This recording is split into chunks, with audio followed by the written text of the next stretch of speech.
Fort Payne, Alabama. Well, welcome to the program. What's on your mind? I have a naive stoner thought from my 20s that keeps popping up that I want you to debunk and, I don't know, talk me out of. All right. Well, maybe I've had the same one. All right. The quick short version is, in a political fight, I'm with you guys.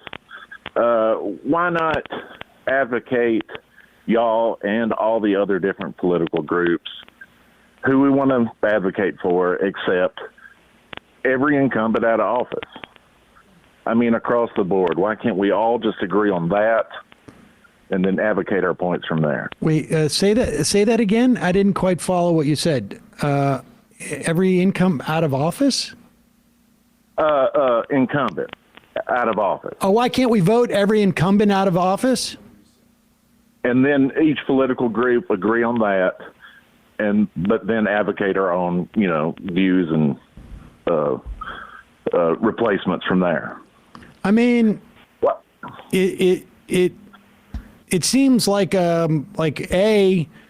well, I'll tell you, it seems like a waste of energy to me because you're not. Well, I mean, I admit it's like saying I'm going to make a viral video and make something catch on. Well, yeah, no, but let's put that aside. Let's just assume for a moment that we could actually do these things. That anything that we're talking about, we would involve a lot of advocacy, but anything that we would, a lot of energy, et cetera, et cetera. But I guess my point is like, how do you not make yourself in this position? I don't know, 10 years out. Like why do something without having any type of structural fix?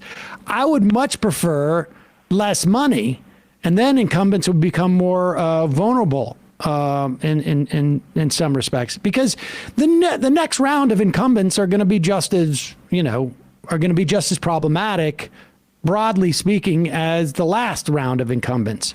Although, I mean, I think, frankly, I would, if I could snap my fingers and say, we're going to pass a law that anybody who's been in government for more than, elected office for more than 25 years, they got to go. I would be in favor of that because it would get rid of a lot of people that I think really should be gone from the Democratic Party. But broadly speaking, I don't know. I just not. What do you expect is going to happen after that? Well, I mean, my view is it's the only thing that we all agree on is that they all stink. The equivalency thing, But why do you think incumbents keep? I don't believe that, but incumbents keep getting reelected. Why do you think that everybody agrees on?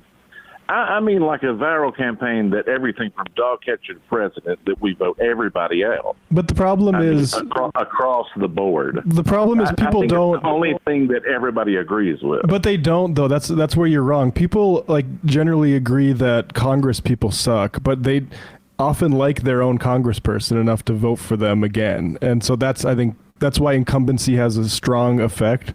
And I just think this would take such an effort of persuasion broadly to go against that, because like you said, incumbents, typically people tend to vote for incumbents, that I just don't think it'd be worth the effort. And I think the reason why people tend to vote for incumbents is basically because they just don't pay that much attention. And so they recognize the name and they just go well, I'm still here. They've been in office. I'll go with that. I mean, so I don't know. And I just don't think that it would achieve necessarily whatever it is you think it's going to achieve. I refute the idea. I get that it's not feasible or whatever. No, but I'm not saying feasible. It's the only thing that I think everybody can get behind. Yeah, I don't think there's evidence that everybody can get behind that. And B, I'm just not sure that it would actually do anything.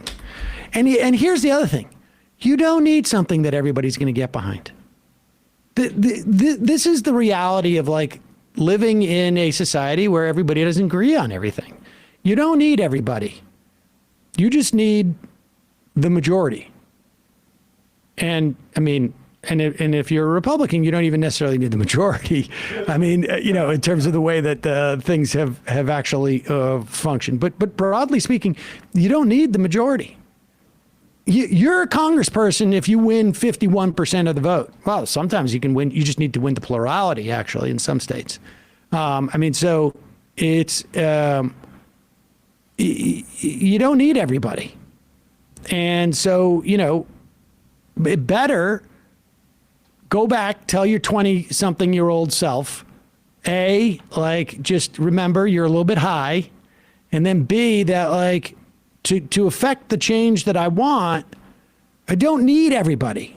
I just need to reach, and particularly if you're sort of like center to the left, you already have the majority of people.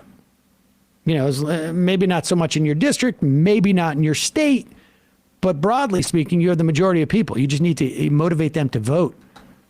And but I appreciate the phone call. All right, thank you. All right, bye-bye.